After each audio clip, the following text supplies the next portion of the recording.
Non mais, non, non mais, non, non, non, non, non, non, mais je rêve. Non mais, je rêve. Non mais, allô quoi? Non mais vous vous rendez pas compte? Vous n'avez pas écouté les infos?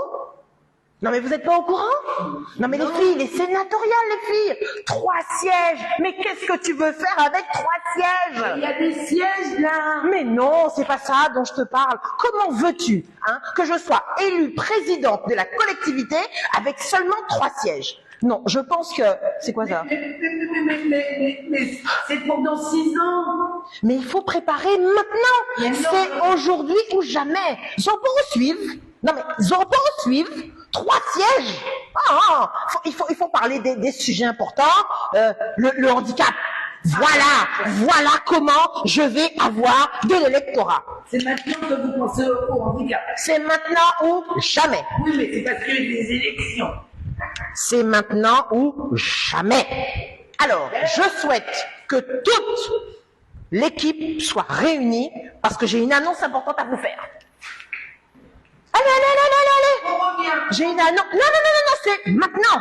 C'est maintenant pour mon meeting. Il faut absolument que tout le monde sache. Il faut que la Guadeloupe entière internationale sache que mon meeting aura lieu le 15 octobre à la MJC du Gossier. Ah bon?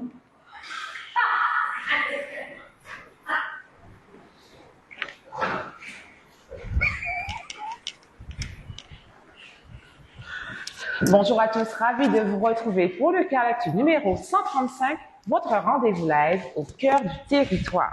Aujourd'hui, comme vous voulez le voir, nous sommes en compagnie de la troupe Les Cas de Rôle à la Maison des Jeunes et de la Culture au Gosier.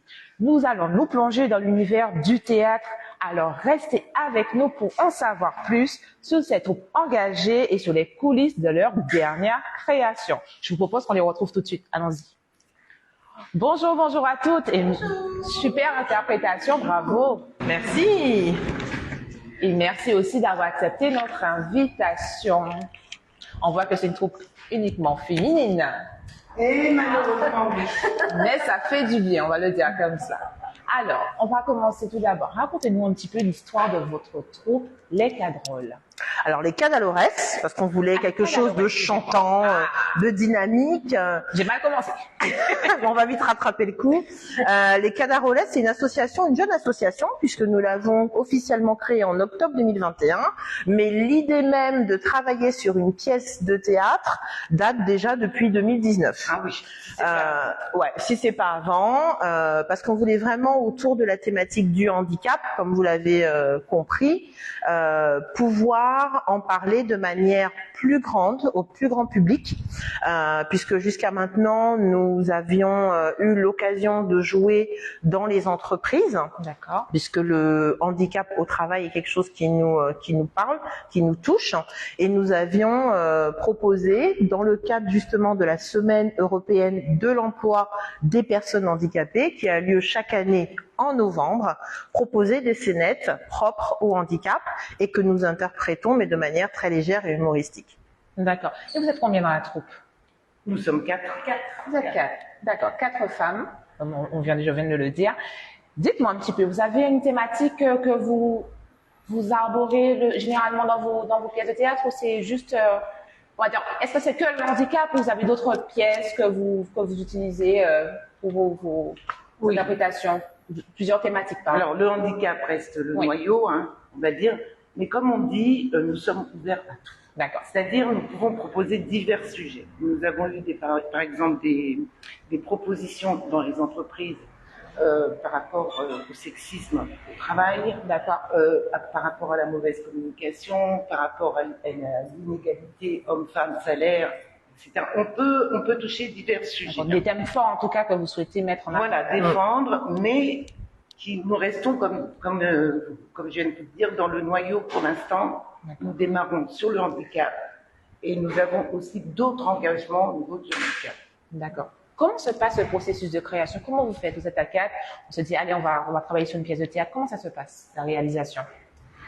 Alors c'est déjà des écritures, puisque Marianne et en l'occurrence moi-même nous aimons écrire, au même titre que Valérie. Donc on pose nos mots sur des pages et vient ensuite un thème phare. Là, dans le cadre du handicap, nous avions déjà des bases avec des scénettes propres aux situations de handicap au travail, mais nous voulions fédérer beaucoup plus de monde. L'idée d'en parler aux salariés, aux RH, aux acteurs même du handicap, c'est une très bonne chose, mais nous voulions quand même, dans le cadre de la pièce, pouvoir réunir sur un sujet qui fédère. Et quoi de mieux que les associations, puisqu'on aime bien effectivement le milieu associatif, qui est très souvent critiqué, parce que on prend beaucoup de titres, mais sans pour autant faire beaucoup d'actions. Et on s'est dit, ce serait bien de faire une parodie, justement, d'un milieu associatif qui, en même temps, a l'objectif de préparer un spectacle à ses adhérents sur la thématique du handicap. Justement, cette thématique, elle est difficile à aborder, je suppose, en pièce de théâtre. Vous avez rencontré des difficultés, des défis, peut-être, pour préparer cette pièce de théâtre? Pas du tout, puisque c'est pas du tout de la fiction, comme on voit souvent imaginer. Non, c'est du vécu à 100% retransmis, écrit, et joué, et interprété de façon humoristique. De façon à dédramatiser justement le sujet et qu'on puisse aborder des situations sous un angle plus facile peut-être pour certaines personnes. D'accord. Et qu'est-ce qui vous a inspiré à juste créer cette pièce de théâtre? Quelle a été votre inspiration première, mis à part le handicap en lui-même? Vous avez une inspiration particulière? Comme on vous l'a déjà dit, on espère aborder par la suite aussi d'autres thèmes qui parlent d'une manière générale de tout ce qui peut être discriminatif. Ouais. Donc les hommes, le travail des femmes par rapport au travail des hommes, que ce soit des problèmes éventuellement de racisme, xénophobie, le handicap en fait partie. Voilà. Et ce qui est important, je trouve, dans cette pièce, c'est que malgré tout ce qui peut être fait pour intégrer des personnes handicapées dans une entreprise, parfois le regard des autres employés n'est pas très tolérant.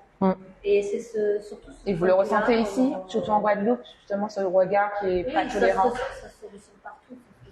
On n'est pas en Guadeloupe, mais partout. Ça fait part la différence. Donc forcément, on n'est pas toujours bienveillant vis-à-vis de la personne handicapée, qui pourtant occupe une place tout à fait importante, qui peut apporter des choses.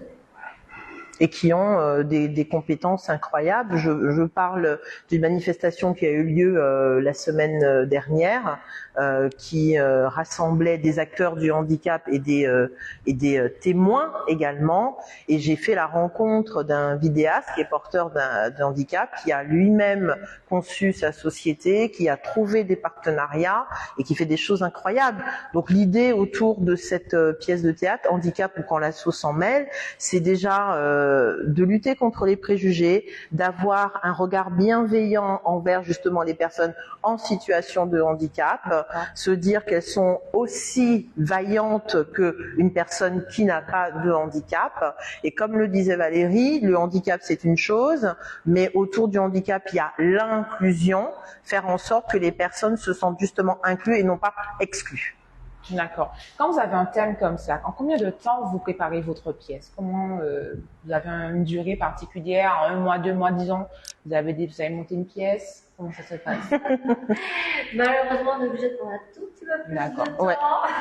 Parce qu'on se voit à un rythme d'environ 1 fois par semaine pour répéter, pour mettre en place la mise en scène, le décor, le costume aussi. Donc ça prend quand même un certain temps. J'imagine. Ouais. D'accord. Vous répétez ici à la MJC? Absolument, c'est à la MJC. D'ailleurs, on remercie beaucoup la MJC du Gosier de nous prêter gracieusement leurs locaux pour faire nos répétitions. Et c'est d'ailleurs la raison pour laquelle on a voulu donner une générale à la MJC le 15 octobre prochain. D'accord. Concernant, revenons à la pièce de théâtre, vous avez des dates, je suppose, est-ce qu'on peut communiquer là-dessus? Oui, il y a des dates de tournée des Cadalores avec Handicap ou quand la sauce s'en mêle. Donc le 28 octobre à l'Auditorium de Basse-Terre. D'accord. Le 18 novembre, la Maison de la Culture, la salle Gilles Floreau à Gourbert. D'accord. Et enfin, les 24 et 25 novembre, la salle Robert Loison au moule. On vous attend très nombreux. Comment on peut obtenir les billets? Si je veux venir, comment je viens? Alors, il y a une infoline, le 06 90 19 92 28, avec la possibilité de payer à distance pour les personnes qui seraient éloignées et qui veulent justement récupérer leurs billets. D'accord. Dites-moi, les Cadaroles, elles proposent des cours de théâtre peut-être? Moi, j'ai bien envie de m'y mettre au théâtre. Alors, il y a justement, puisque la MJC a organisé sa journée porte ouverte il y a de cela quelques jours, et actuellement, nous recensons justement les personnes, aussi bien ados qu'adultes, qui sont intéressés justement par des initiations théâtre, des cours d'improvisation, ou ne serait-ce faire comme nous, être sur scène. Il y a un âge qui pour commencer le théâtre? Plutôt les ados, oui, plutôt ados. Parce qu'à ce moment, ils sont un peu plus déterminés dans ce qu'ils veulent. La prise de parole en public, ça aide également pour la confiance en soi. Certains sont dans une échéance de préparation d'examen, donc c'est vrai que ça va leur permettre de pouvoir s'exprimer devant un jury. Tout à fait. Et ce qu'on aimerait bien proposer, c'est vrai, ce serait des week-ends d'initiation. Absolument. Pour que justement, que ce soit des ados ou des adultes, ils puissent se rendre compte un petit peu de tout ce qu'on peut faire. Et s'ils ont envie de continuer, justement, d'avoir une pratique plus régulière, pourquoi pas, avec nous ici. D'accord. Vous avez d'autres projets comme ça, d'autres projets ambitieux, les Cadaroles? Il y en a pour le mois de décembre et le mois de janvier qui nous attendent, mais croix s'y bouche. Et comment on fait pour savoir, si on ne peut pas savoir aujourd'hui? Eh bien, maintenant que nous avons les coordonnées de la CARL et le Facebook, nous communiquerons via ce biais, Anaëlle. Vous avez un Facebook peut-être à communiquer aujourd'hui? Oui, le Facebook des Cadalores, les K'-Dalores.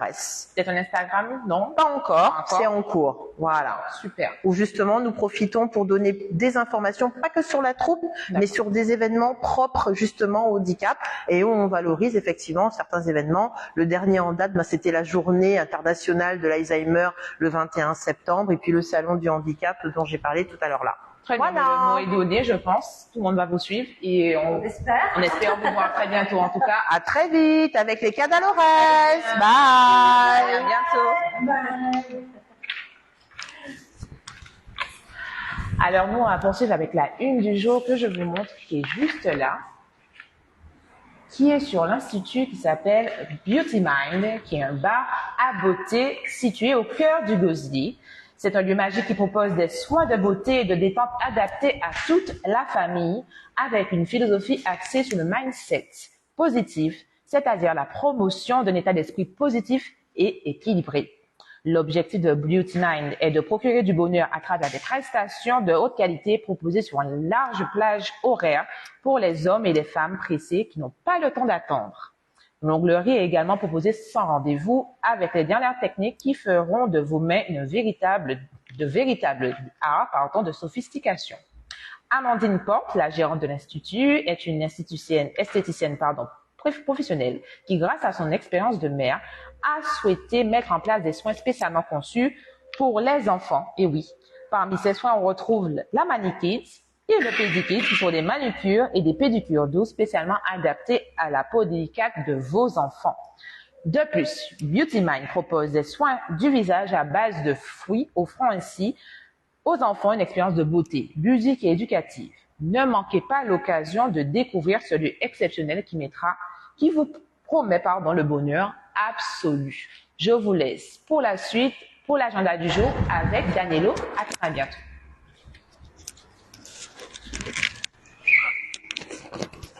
Bonsoir tout le monde, bienvenue sur le Corps Actu. Donc on va commencer avec l'agenda du jour. Donc les assises du bien-être, du bien vieillir, donc du 28 au 29 septembre 2023 qui aura lieu au WTC à Jarry. Donc il y aura bien évidemment la CARL en partenariat et tous les autres acteurs locaux, institutionnels locaux. Donc la semaine bleue de la CARL, du 28 septembre au 8 octobre 2023, la semaine bleue, c'est l'occasion de mettre en lumière nos aînés et de célébrer leur précieuse contribution à notre société. Rejoignez-nous pour une semaine d'échanges, d'activités et de partage d'expériences enrichissantes. Au programme ateliers, conférences, sorties culturelles et bien plus encore. Rendez-vous dans de nos villes membres pour participer à ces moments chaleureux et conviviaux.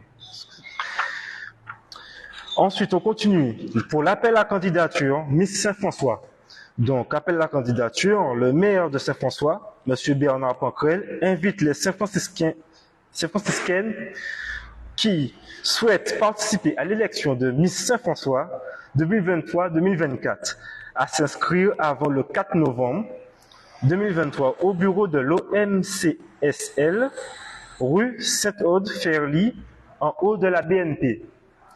Donc, critères d'inscription, résider à Saint-François, être âgé entre 16 et 21 ans, mesurer moins de 1m70, au moins 1m70, excusez-moi, pas de tatouage imposant ni piercing.